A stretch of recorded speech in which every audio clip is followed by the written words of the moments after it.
بسم اللہ الرحمن الرحیم۔ شروع اللہ کے نام سے جو بڑا مہربان رحم کرنے والا ہے۔ یہ دنیا ایک سائے کی مانند ہے، اس کے پیچھے بھاگو اور تم اسے کبھی نہیں پکڑ سکو گے۔ اس سے پیٹ پھیر لو اور اس کے پاس تمہارے پیچھے چلنے کے سوا کوئی چارہ نہیں ہے۔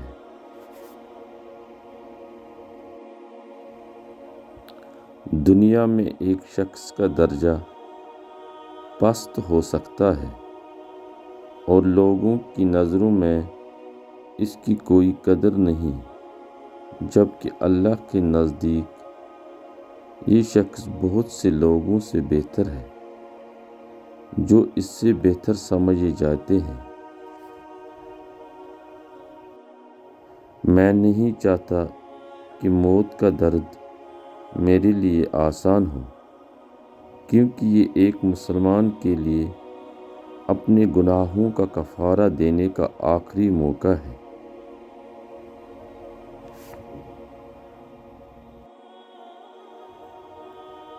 اگر اللہ آپ کی دعا قبول نہیں کرنا چاہتا تو وہ آپ کو اس کے کرنے کی ہدایت نہ کرتا۔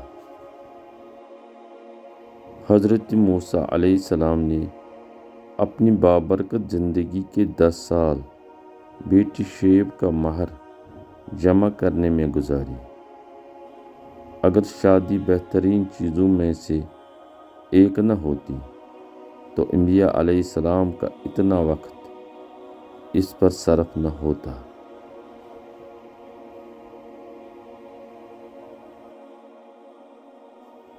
ایک دوسرے سے محبت کرنے والے دو لوگوں کے لیے شادی جیسی کوئی چیز نہیں۔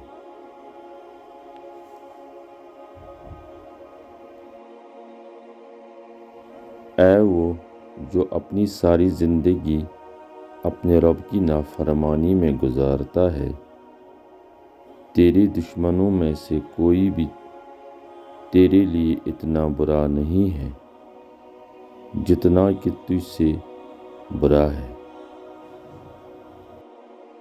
اگر کوئی شخص اپنے باپ کو کسی ایسی بات پر دیکھے جس کو وہ ناپسند کرتا ہو تو اس کے ساتھ اپنی گفتگو میں سخت بدتمیزی یا سختی کے بغیر اسے مطالعہ کرو۔ اگر وہ ایسا نہیں کر سکتا تو اسے اکیلے چھوڑ دو، کیونکہ باپ کوئی اجنبی نہیں۔ گفتار ایک دوا کی مانند ہے، اس کی تھوڑی مقدار شفا دیتی ہے لیکن اس کی زیادتی مار دیتی ہے۔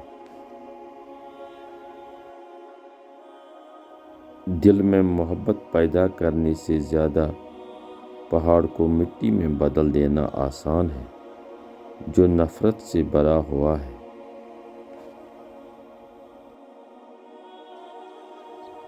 اپنے آپ کو کبھی کسی کے سامنے اچھا مت سمجھو۔ جو شخص آپ کو پسند کرتا ہے اسے اس کی ضرورت نہیں، اور جو آپ کو ناپسند کرتا ہے وہ اس پر یقین نہیں کرے گا۔ اپنے بچوں کے لیے شادی کو آسان بنانا عبادت ہے، جبکہ ان کے لیے مشکل بنانا ایک گناہ ہے جو دوسرے گناہوں کو فروغ دیتا ہے۔ غم کو آنکھ بند کر کے محسوس نہ کرو، بلکہ اس بات کو یقین بنائیے کہ آپ کو اس چیز کی قدر معلوم ہے جس پر آپ غمگین ہیں۔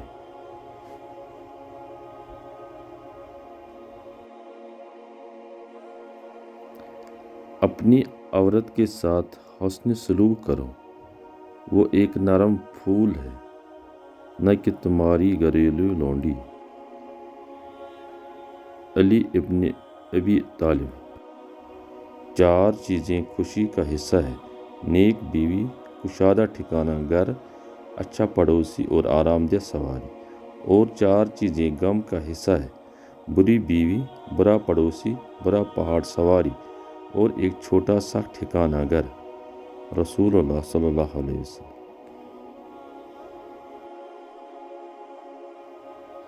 تمہاری عورتوں میں سے بہترین عورتیں محبت کرنے والی، زرخیز، مناسب اور آرام دہ ہے اگر وہ اللہ سے ڈرتی ہے۔ تمہاری سب سے بری عورتیں اپنی خوبصورتی کی پردہ فاش کرتی ہے، اپنی شکل و صورت پر فخر کرتی ہے اور وہ منافق ہے۔ رسول اللہ صلی اللہ علیہ وسلم۔ ان لوگوں کے لیے جو وہاں سے باہر ہے، جو بیمار ہے، پریشان ہے یا تناؤ کا شکار ہے، میں آپ لوگوں سے ہمیشہ کہتا ہوں، فکر نہ کریں، اللہ آپ کو ایسے لوگوں کو بھیجے گا جس کی آپ کو کبھی توقع نہیں تھی، اور اللہ پر توکل اور بھروسہ رکھو۔ بہترین عورت وہ ہے جو نہ مردوں کی طرف دیکھے اور نہ مردوں کو اپنی طرف دیکھنے کی اجازت دے۔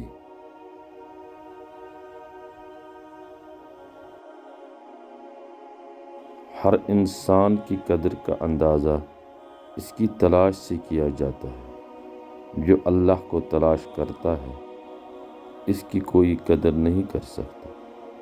یہ بے حساب ہے۔ جو دنیا کی تلاش میں ہے اس کی قدر نہیں کی جا سکتی۔ ابن رجب۔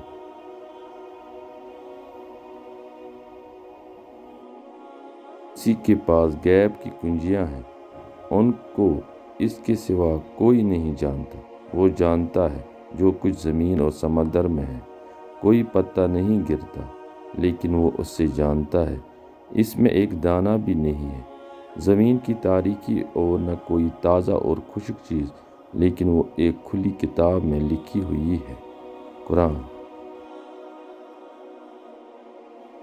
اللہ کو برا نہ سمجھو، کیونکہ اللہ کی قسم اگر تم اس کی اطاعت کرو گے تو وہ تمہارے لیے راحت کا ذریعہ اور نکلنے کا راستہ بنائے گا، اور اگر تم اپنے خاندان اور معاشرے میں اکیلے رہو گے تو اللہ تمہارے ساتھ ہوگا، اور وہ آپ کے دل کو مضبوط کرے گا اور اسے اپنی رہنمائی سے کامیاب کرے گا۔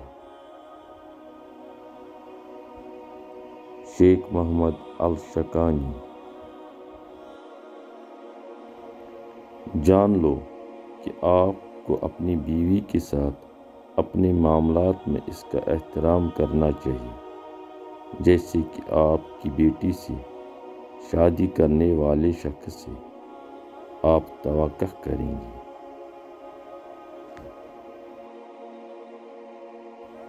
سچائی کی خوشبو وہ شخص نہیں سونگھ سکتا جو اپنی یا دوسروں کی چاپلوسی کرتا ہے۔ ابن قیم۔ اگر تم اپنے رب کے نزدیک اپنی قدر جاننا چاہتے ہو تو دیکھو کہ وہ تمہیں کس طرح استعمال کر رہا ہے اور اس نے تمہیں کن کاموں میں مصروف رکھا ہے۔ ابن جوزی۔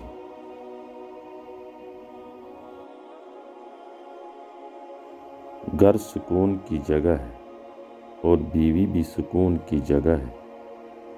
گھر جسم کے لیے سکون کی جگہ ہے جبکہ بیوی روح کے لیے سکون کی جگہ ہے۔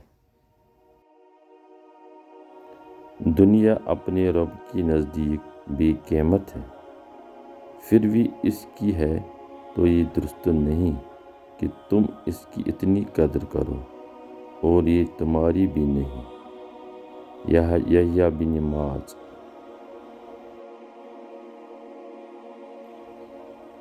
جو سچا ہے وہ اپنی مخلوق کی نظر میں اپنی حیثیت کی پرواہ نہیں کرتا۔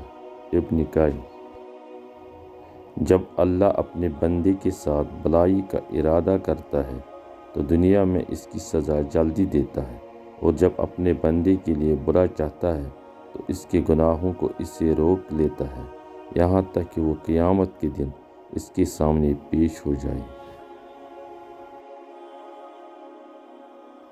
اسلام کی ابتدا اجنبی سے ہوئی اور اجنبی کی طرف واپس جائے گی، لہٰذا اجنبیوں کے لیے بشارت ہے۔ حضرت محمد صلی اللہ علیہ وسلم۔